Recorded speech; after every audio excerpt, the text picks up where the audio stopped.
This episode of Legends the Series brought to you by Strange Engineering. Hashtag Race Strange. I don't think you can live with what ifs. You know, I mean, I think that can hurt you from just. I mean, life's one day at a time. So I don't believe in what ifs, and you know, you can look back and say, well, if this would have happened or that would have happened, regardless of what it is in life. Well, it didn't. You know, I don't think it's any different than somebody looking back at I don't know if this is a racing subject, but, you know, looking back at some event in a family or something like that.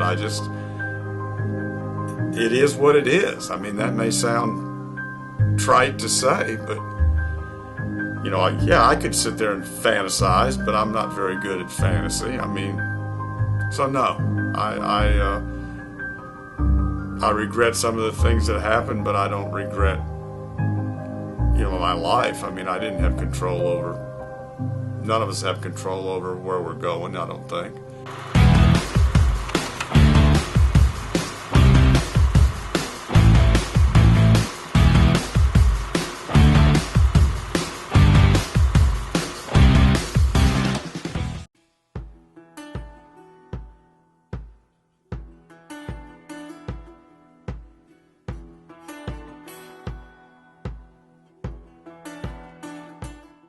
It started with three guys in the late 60s and early 70s.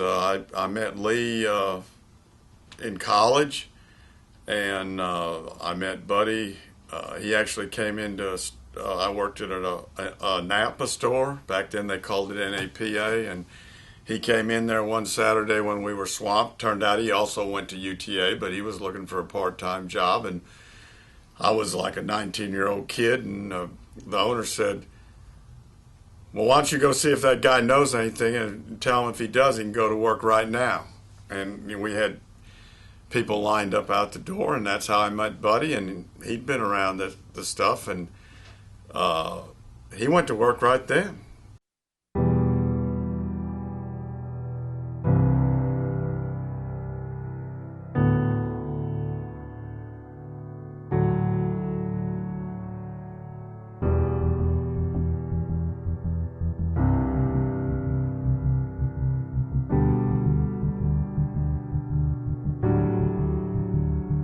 That day, one Saturday, and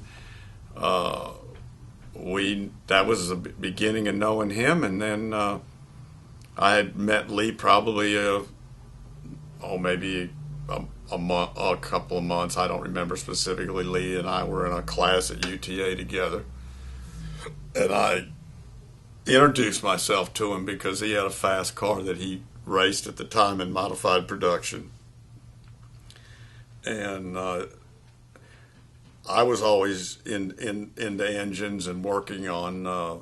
I worked at the auto supply, so I could work in the machine shop, and the owner let me come up there at night after he got a little confidence, and he showed me a lot of stuff.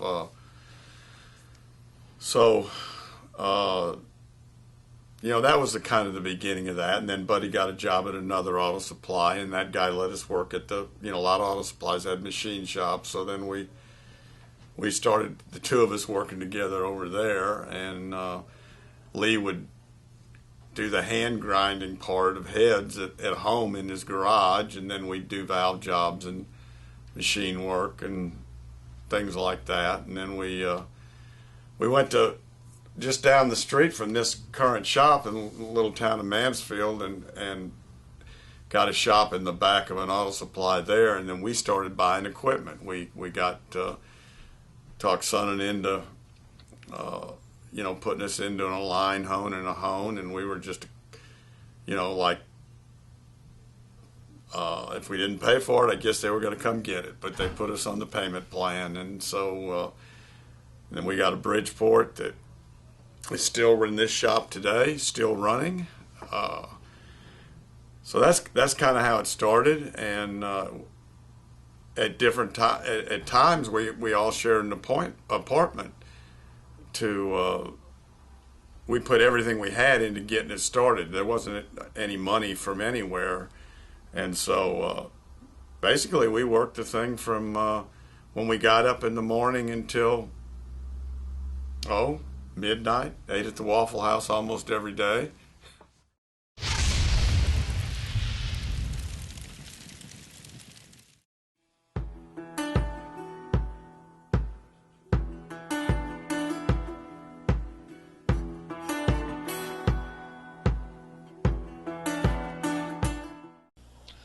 One of the special awards, the Fram Best Engineered Car Award, going to the Reher, Morrison and Shepherd Pro Stocker.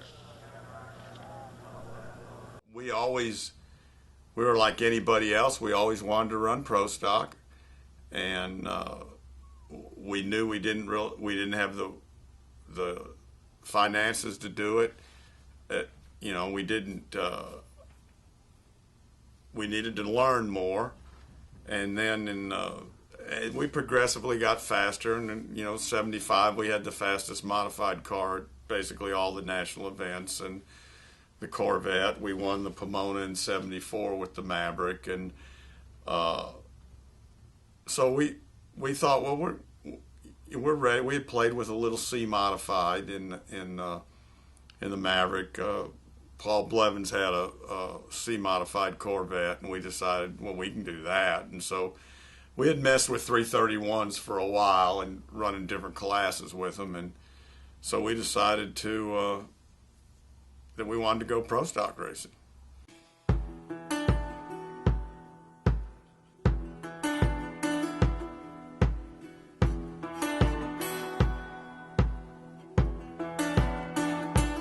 Pick up action in round number 2 of Pro Stock Eliminator. Here's Dave Canners from Auburn Heights, Michigan, in an American Motors Hornet. His competition, Richie Zuhl in the Chevy Monza, driving the Reher and Morrison car out of Dallas, Texas. Zuhl himself from Lindenhurst, Long Island, New York. And a close race it is. Dave Canners by a half a car length, 8.80 seconds at 154 miles an hour. That was a deal where the car that was a Ness Monza, and it had a Heim joint failure. It was so we built the car, and obviously everybody knows Richie Zuhl drove it for a while, and that was a thing that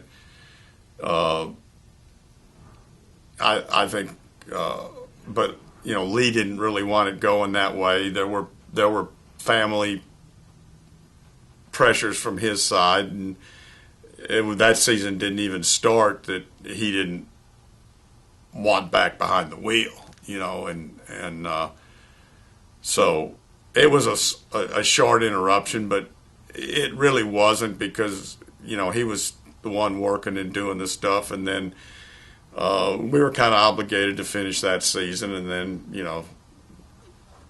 we went on. That was past, and he was back driving, and then things really came together.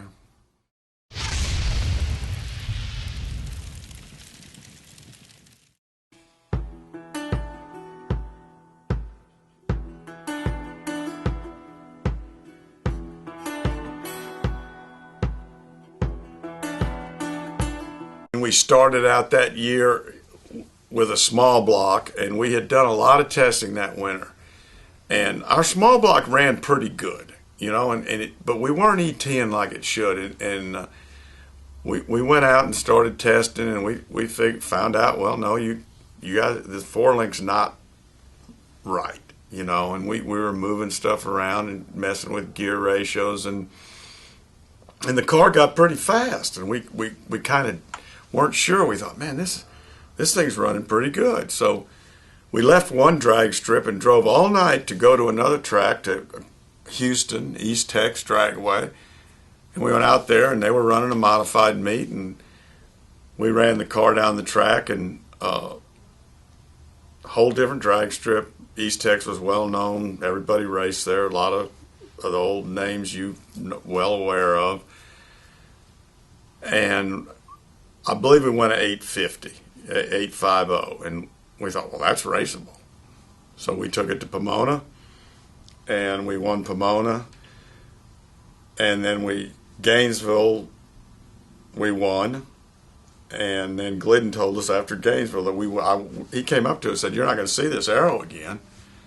And he was right. He showed up at Cajun Nationals in Baton Rouge and the Fairmont. And he told us, he said, "My Fairmont's a lot faster than this thing." You know, kind of like, "I'm going to show you." Well, he showed us, and we had started working on the big block the year before, but it kind of got delayed when we went out and had good test sessions, and the car got as fast as Glidden was in his arrow, so we came out with the small block. Well, when he brought the Fairmont out, and fortunately was late in the final against us, real late, because he had us 600-700s. You know, it might have even been 8, you know. And we knew we couldn't race a small block anymore, and we were riding home and saying, well, it's been a lot of fun winning these 3 races. Do we want these to be the last 3 races we ever win in our life? And, and Buddy was kind of leading that discussion. He said, we can't race this engine anymore.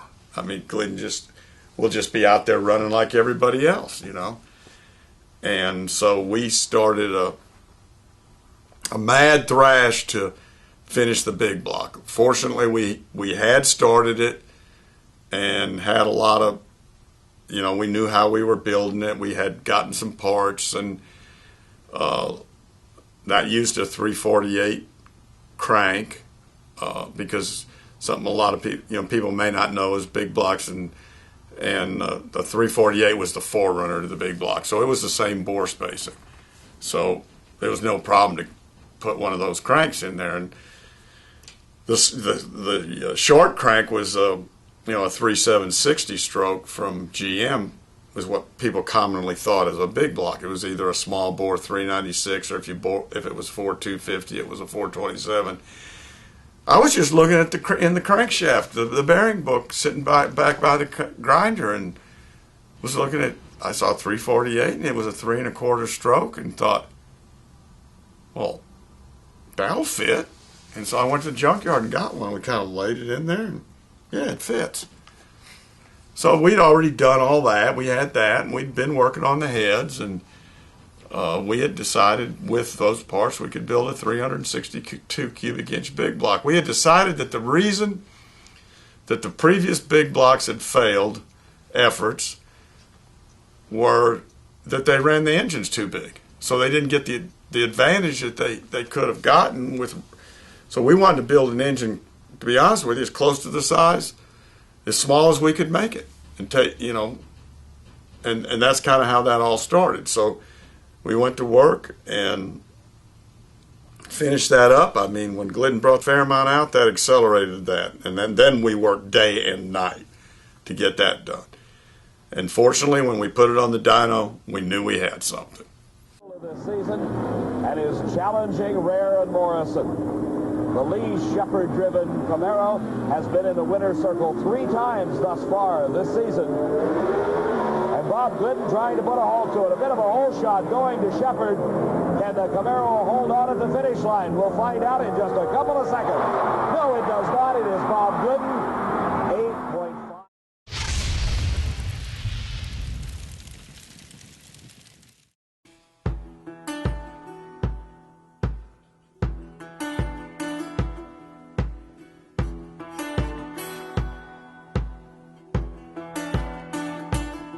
It took the Texans 4 years to adapt to Pro Stock, but when they did so in a big way. Shepherd won his first Pro Stock title at the 1980 NHRA Winter Nationals, and after that, the wins just kept on coming. We were definitely not advanced with money. We were all financially challenged. None of us came from any money. There wasn't money behind us. That's why we didn't feel like we had to have it. We felt like we could make up for it and work. And I think in a way, it was a benefit to not have it at the time, because maybe if we would have had money, we may not have learned some of the stuff that we did or built some of the stuff we did, because we may have,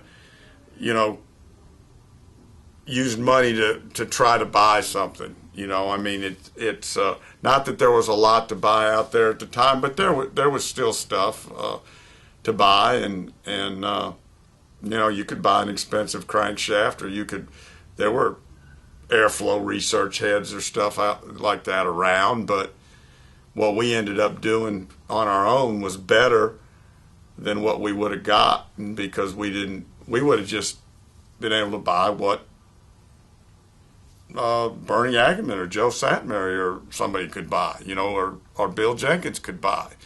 Lee was always into cylinder heads, and we just, worked on the stuff, and I kind of figured out how we could get stuff. We didn't know how to weld aluminum at the time, and I knew a guy that worked at Lockheed that was an aluminum certified welder, and he would come by at night, and I'd stand there with him and show him what we wanted welded, and that's kind of how that got done. And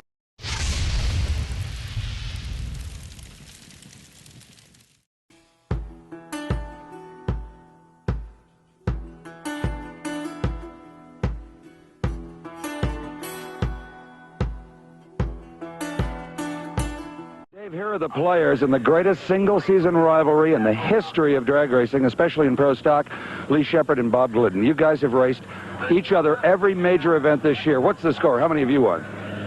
We won 5 so far. And that leaves you with? Only 2. Yeah, but you've done very well in the regional trail. What happens if you win here today? Well, it'll still go down to the last race. Where's the World Championship? Right. But you'd come away with a pretty good lead. Yeah, we'd be in a lot better shape than we are right now. What happens if you win, Bob? Well, if we could win this particular run, we'd leave here with about a 200-point lead. I've seen you guys at the head of the lanes just like this quite a few times this year. You're usually kidding each other, joking around. You're deadly serious today. This is a very important race for both of us. Lee and his guys don't want to lose the lead. Starting line, it is Pro Stock Eliminator Final. Once again, they meet in the last round. Carrying the big number 1, the defending world champion Bob Glidden up against Lee Shepherd. And it's a red light for Bob Glidden. And a very happy crew member of Lee Shepherd's crew. And it is Lee Shepherd, your U.S. Nationals champion, 8.51 seconds, 160 miles an hour. But the stories on the starting line. No, we didn't feel, we were so into what we were doing that I don't think we were even aware of any pressure. We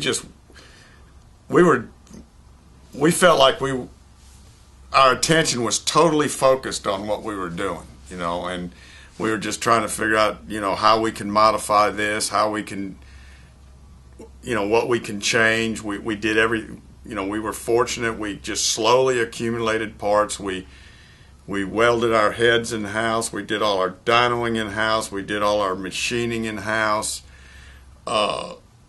So we became aware of it after we started running real well, and we would go to races, and before NHRA outlawed the sale of T-shirts, a real good example of that is we would just have thrones of people there all day long buying T-shirts. We'd go to the races and the national events, IHRA, NHRA, and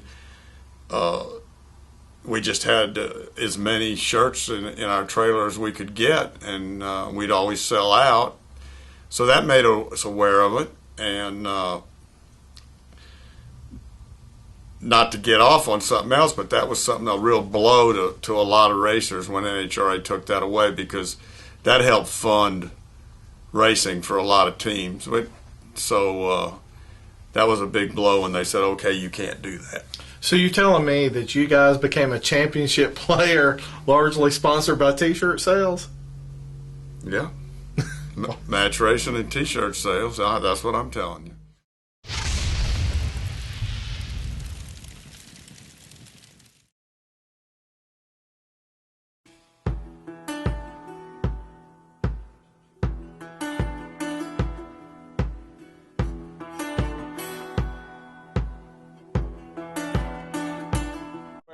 Bob Glidden left just a little too early, and the big red bulb is glowing.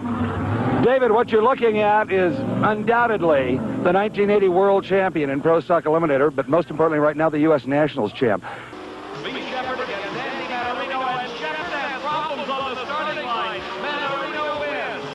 Bob Glidden with a big lead over Frank Iaconio. Lots of pressure on Glidden, but it didn't show on the starting line. Glidden wins the race in the World Championship. Failure, we call it, this 80 was a tremendous success, but it was a real crushing blow the way the season ended. It was real gut-wrenching because, we had worked real hard. We weren't sure that we didn't go to that race feeling like we were going to win. We knew anything could happen. We were doing everything we could to not have it happen, and I guess all we had to do, which was win that round, and it didn't make that we rolled a sprag. I just couldn't believe it, and even after rolling the sprag, Glidden still had to win the race, and so it was a hard pill to swallow,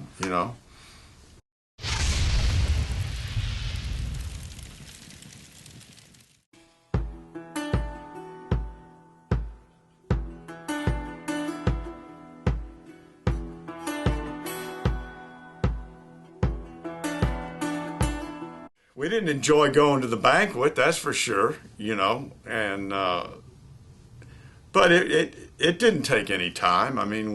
We made plans we're driving home in the dually. We were talking about some stuff we were going to do for the next year, and the next year, was even better, as you know. With this, that was a good year for us. In Pro Stock Eliminator, it is that classic matchup between the factory hot rods of Ford and Chevrolet. Bob Glidden at the wheel of the Ford Fairmont. Lee Shepherd wheeling the Reher and Morrison Camaro, the Chevrolet from Arlington, Texas. Number 1 and number 2 in the world last season. Bob Glidden, the defending and reigning world champion. Both cars coming into the staging beams ever so carefully. The start all important to both drivers, and it's a red light for Bob Glidden. The win automatically to Lee Shepherd.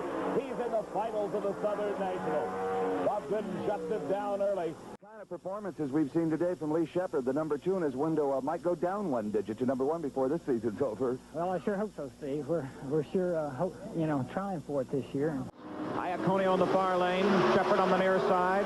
Both cars away cleanly. An equal race. Down the track they fly. Nose to nose. And Shepherd just barely edges it out. Not only is he the world champion established earlier today, he wins the World Finals Eliminator title and some $15,000 or $20,000 that goes along with it. Congratulations, Lee Shepherd. Thank you, Steve. That really feels great. I've never been so excited my whole life. Here's the president of the National Hot Rod Association, Mr. Wally Parks, to shake the hand of Lee Shepherd, and I can't think of a world championship that has ever been more deserving. If you recall 1 year ago here this weekend, he was the man with the tears in his eyes when his lead evaporated to Bob Glidden. But Glidden's gone, that 18-wheeler is pulled out, and you're it. Again, congratulations to Reher and Morrison, to Lee and Mary Shepherd, your Pro Stock world champion and world finals champion. I'd say it was a big sense of relief from the year before. The year before, if at anything, you were always concerned, well, what can go wrong, and that race wasn't, the winning that year wasn't in question, but it was a sense of relief. I remember sitting, looking at a big points lead mid-season and saying to my wife, Bev, well, she said, you guys are going to win it this year. I said, don't say that. This can happen, that can happen. And she's always been on, you're just too negative, so.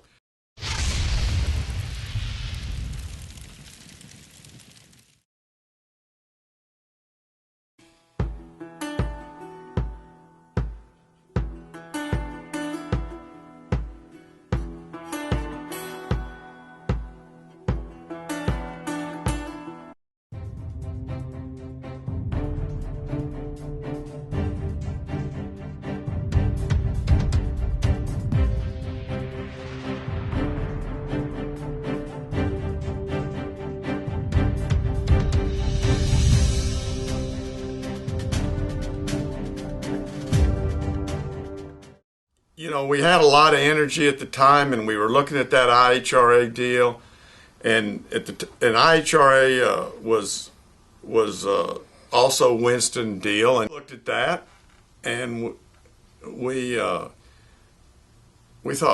realized that we had gone to Pomona with a 500 and went to 80 or 81. I don't remember. And then we went to Gainesville, and we went. I won't forget that run. We set the record at 777, 177, 77. I don't know if you remember that, but all sevens. And so when we were leaving there, we decided to go to Darlington because we thought, well, they had the 7-second club. We knew we could just take this car up there, go in the 7-second club. We might get outrun, but we might not. So we went up there with the 500, and we didn't win that race, but we ran real well. And we actually could have, but we actually blew the engine up. We broke a wrist pin at that race. And I know the guys over there, all real well. It was a little bit different group than went to the NHRA. It was a lot of fun.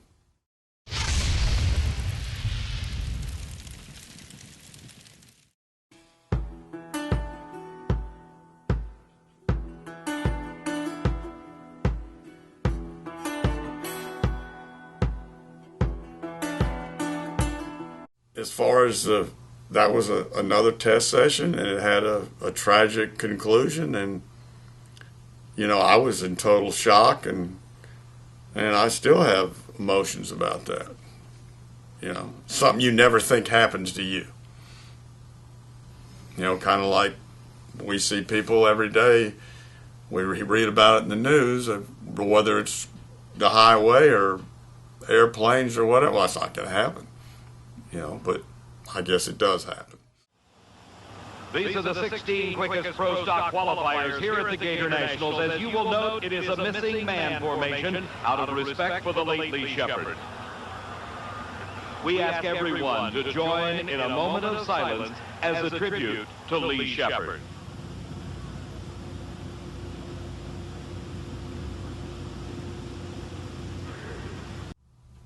We felt like Lee.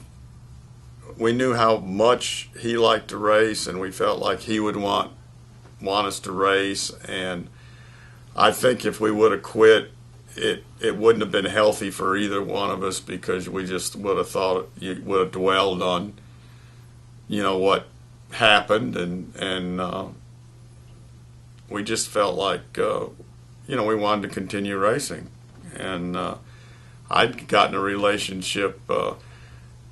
There wasn't any doubt in my mind since who we wanted to drive the car, who I wanted to drive the car. I mean, I had met Bruce over the years and had talked, at a couple of races. We had a long conversation at the Cajun Nationals in a motel parking lot one time, and he was just, I thought if he would drive, and called him, and he took on a tough job. I mean, he took on a real tough job, and did an awesome job. We had a lot of people call us that wanted to drive the car. I'm not going to name some of them, but Bruce wasn't looking for a car to drive. We asked Bruce to drive it, and so I guess from that aspect, the rest is history. Bruce did a really good job. People caught up. We weren't always the fastest car. He won quite a few national events, about twice as many runner-ups. He finished second, third, and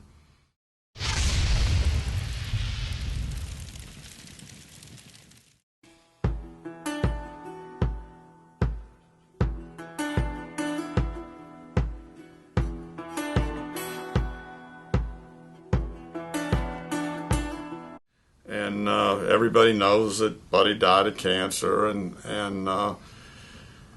you know, it was something that we dealt with for a couple of years, and my wife's Beverly's an RN, and she helped care for him at home, and it was, you know, it was unfortunately, we knew the end was coming, and that's a you can kind of prepare yourself for that, and you plan for that. That's not the same as Lee's accident. That was something that, like I said before, that just doesn't happen.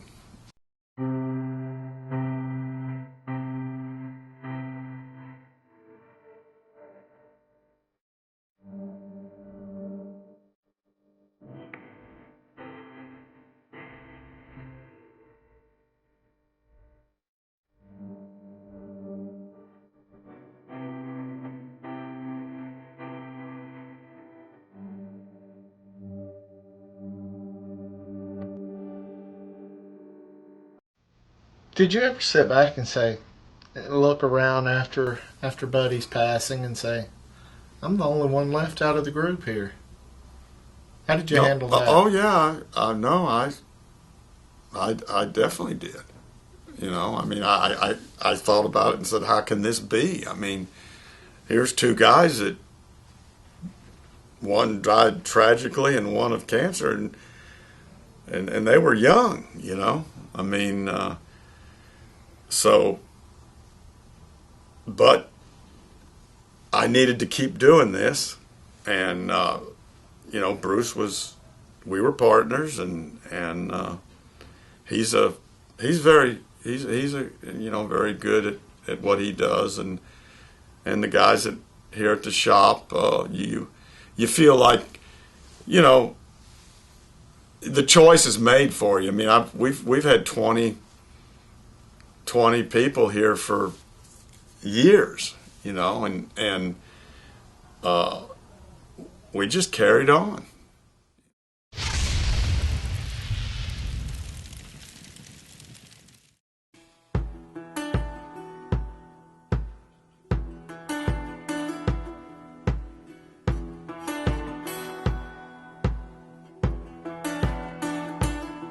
As late as 2003, we were #1 qualifier at Phoenix and Gainesville back to back, and by that time, though, we knew the time was drawing near, and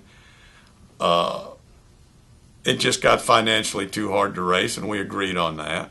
Right lane, and well, I don't know how you explain this. Just an absolutely terrifying crash. Accident really didn't have anything to do with it. I mean, that was a terrible thing to watch, and I'm almost, you know, I couldn't believe it. I you know, all that went through my mind is, well, I couldn't handle it if this happened again, you know, at the time, and so I went down, and he was, you know, you just almost didn't want to go there, and he was conscious, and you know, he was talking to him, and you know, it's a big sigh of relief. But as far as the exit strategy, we had decided we probably shouldn't have started the 2005 season, but we did. And we had talked earlier that we just can't continue this. We don't have the money, you know. It's just, and we're getting older, and I know there's older people racing, but you also had to think a little bit about your future and what you were doing. And the money had gotten, and I don't want people to take this the wrong way, because if I had the money, I would have spent it. So I'm not saying anything bad, but negative. I don't want to be negative, but people came in there that had budgets and fortunes that were earned in other ways, you know, other businesses, and you just don't get rich building engines, you know.